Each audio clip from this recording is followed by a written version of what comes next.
Hello everyone, and welcome back to Tarot and Torch. Today's video is my favorite Oracle decks of 2025. So I'm excited to really talk about this. Oracle decks are just so integral to my practice now. I remember a time when Oracle decks were not something that I used very much, but over the years they've become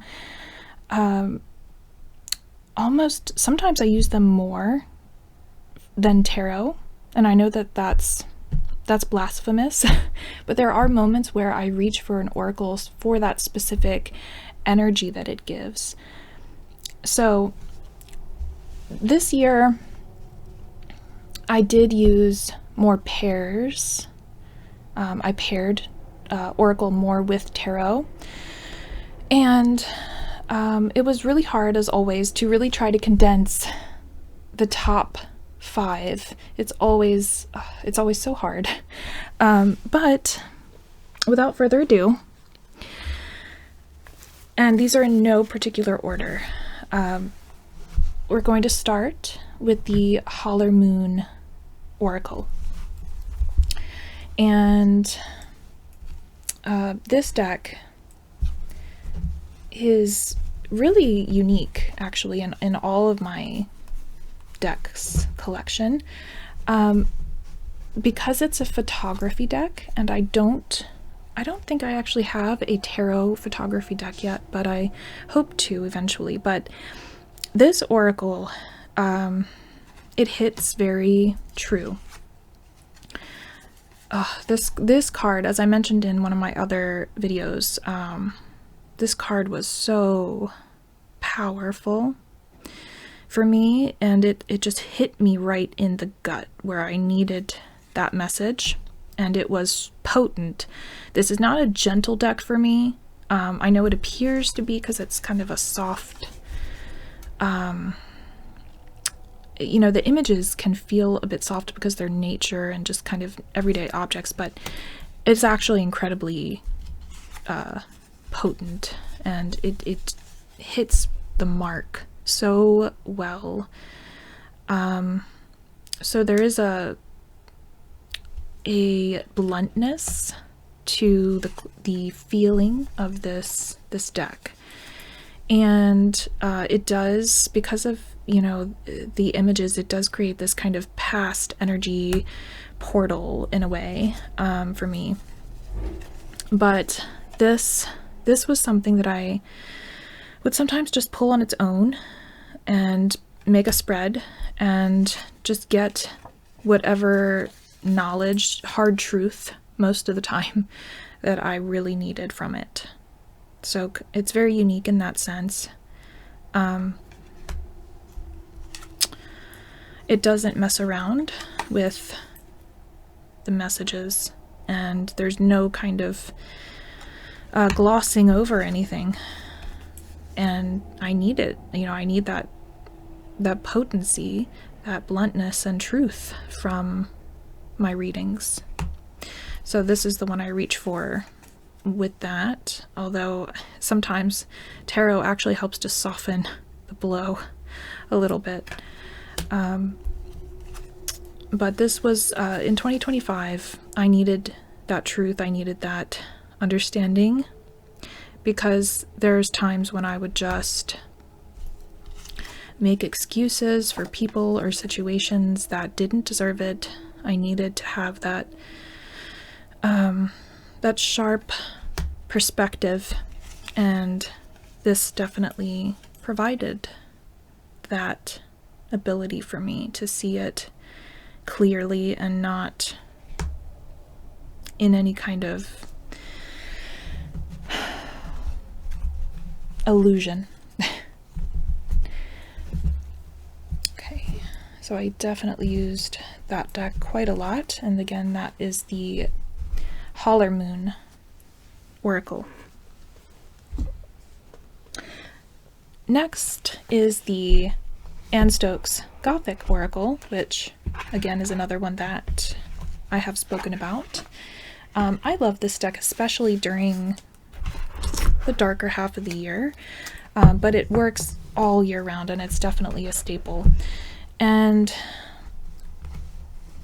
this really has it all. This is a, if you had to pull one oracle deck, this one does have a lot of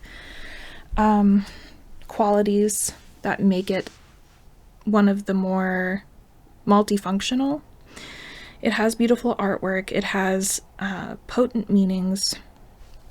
It is also magical and, has those esoteric meanings as well through the imagery. And it just speaks with a voice that's very empowering and commanding, and also doesn't mess around. But it's a little softer than the Holler Moon, but it still does contain some blunt messages too. But the difference is this one is also very supportive, and like this card is one of them, Awaken Your Magic. And there was times where I would just feel that that's something I had lost. I felt the world was a bit gray and bland, and a message like that really helped to encourage me to see the light when it was very hard to do that. And also to help, not just to give you the message, but to give you solutions, like Raven, which means this card means a lot to me anyway because of my association with Corvids. But this is also about shape-shifting, and there's times when you need to kind of be more flexible and learn new ways through your problems. And with someone like me, I'm a very fixed sign, and I have a lot of fixed signs in my chart. So sometimes I need to hear that it's okay to be flexible, to change, to go with the flow a little bit more, and stop being so resistant. Gothic prayer was another one. This was so potent. Again, when I'm in a dark place, this one was there to remind me that it wasn't forever, and that often the most light comes from your darkest times and transforms you in a way that other times don't. When things are all going perfectly well, you're not pushed to transform and become stronger and to change your life for the better. It's only through discomfort that you can do that. So this deck just, I can't say enough about it. I find myself using it so much, and it gives me a lot of encouragement and motivation. And it's beautiful. It's beautiful. I mean, it has that 90s fantasy artwork that just speaks to my soul as a 90s child. Next, we have Earth and Bone, and this oracle, it really is a solid staple that I reach for because of its groundedness. Just like the name implies, there is a groundedness to it, but there's also a very wise voice that comes with it, that even though there's so many skeletons and different figures that may make you think of kind of darkness, there is so much positivity in this deck. It's beautiful in that way, and I feel that that's so good for all of us to see death and ancestry and kind of the darker side of life as being something positive, because that's something that we lack in our culture, really. But anyhow, harmony, acceptance, patience.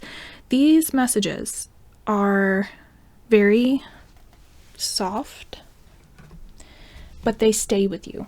It's supportive, and also gives you that nurturing voice when you are going too far, doing too much, to relax, to rest, to understand your own need for nurturing. And this is one of the decks that also just has the right message no matter what you're reading for. You know, if you pull a card, you will find something to grasp onto that will really help you. So it's always a win, you know, no matter what I'm going through. If I pull from this deck, it's going to be supportive, loving, nurturing, and helpful.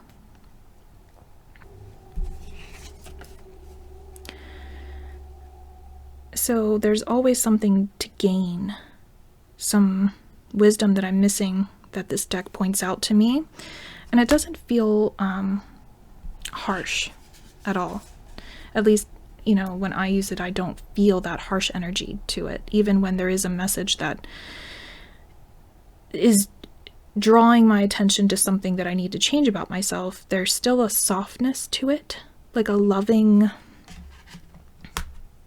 parent. And it does have that ancestral energy to it as well. So I love this deck, and I love seeing other people love this deck. I've been seeing, you know, people post about it recently. And as someone who's worked with it for a few years now, I can say it's never missed the mark for me. So that is the Earth and Bone. Beautiful. Oh, and this is by Syrian Shadow. And I am loving his style and, you know, his products, or well, his decks more and more as time goes on. I have yet to work with one that I didn't resonate with. Okay, so this is one I have not talked about yet on this channel, and that is the Oracle of the Hecatean Path. And this one's fairly new. I feel that it was, I think it was last year that it came out. But it's by Ken Payne and Chris Butler. And this oracle I've been using, of course, to work with Hecate. And it is, it's actually one that I work with every single new moon. I pull a card from it. And I knew immediately when this came out, not just because it was themed around Hecate, but because of the symbolism, the names for Hecate that are used, and the knowledge that was put into it, that this would be a staple, and it has been.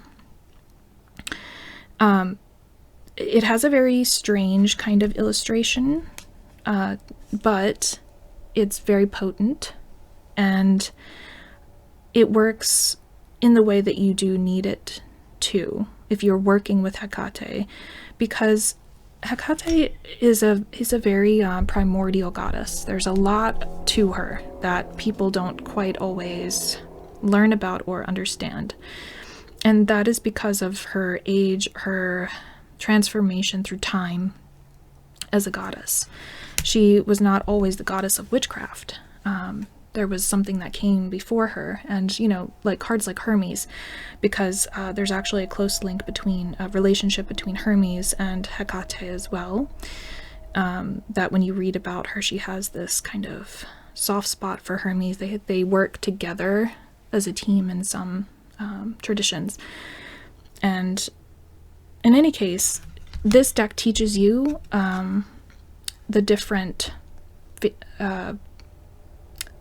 representations of her energy. And I love that. But I work with it each new moon. I pull a card and work with it the entire rest of that cycle. And it is activating and beautiful, and the guidance from it, and in the guidebook too, are very potent. So if you are on the fence for this deck and you do work with Hecate or are interested to learn more about her, this is actually a great jumping off point because you can research the different names and images and learn about her in that way. But it's wonderful to see the more complex aspects of her being brought out, and to give you that opportunity to appreciate her in her fullness and her entirety. So it's a beautiful deck to work with for that, and one that I will continue to draw from. And the last oracle, but certainly not least, is the Isis Oracle. And this is another one that I use for my new moon practice. And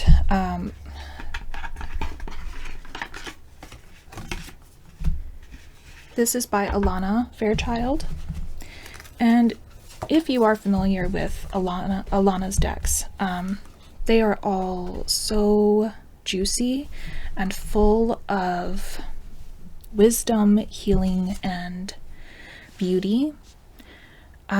This deck in particular, I can't even tell you how healing this deck is to me. During this year, I leaned on this deck so much, and I still do every new moon, but I'm also going to get a second deck to use on a daily basis because it's that special. And if you are someone who struggles with confidence or any kind of mother wound, this deck is the one. It's loving, it's confronting in some ways, but more so it's nurturing and guiding and healing. And there are activations in the guidebook, there's meditations, visualizations, chants, there's just a beautiful healing portal in this deck, and I use it again every new moon. I work with Isis and Hecate as my two main deities currently, and it's been that way for a while. Hecate was there from the very beginning, but Isis came through to heal a lot of deep mother wounds that I had and have. So she's been integral on that journey. And also as a mother, her energy is so supportive and caring, and I just can't say enough about the way that she's represented in this deck. And it is a beautiful deck, but that's not kind of what does it for me. It is the actual energy that comes from it, the activation. And so the words themselves on the bottom, but when you read the guidebook, it pieces it together in a way that's sometimes life-changing, in my opinion. And I know that that's a bit extreme, but really and truly, this deck helped me to come into my own in a way that others have not. And it's very specific for me, but it's very nurturing for everyone. I mean, I find Isis's energy to be loving, nurturing, and empowering all at the same time. And I just feel such strength and love and warmth from this deck. So those are all of my, well, my top 5 favorite Oracle decks for 2025. I'd love to hear from you if any of these were decks that you have seen used or use in your own practice this year, and what they mean to you. And I continue to look forward to watching everybody else's top 5 favorites of the year. Always a special time to look back on how these decks have supported and changed us over the year and given us so much love and wisdom. And I will talk with all of you very, very soon in the next video.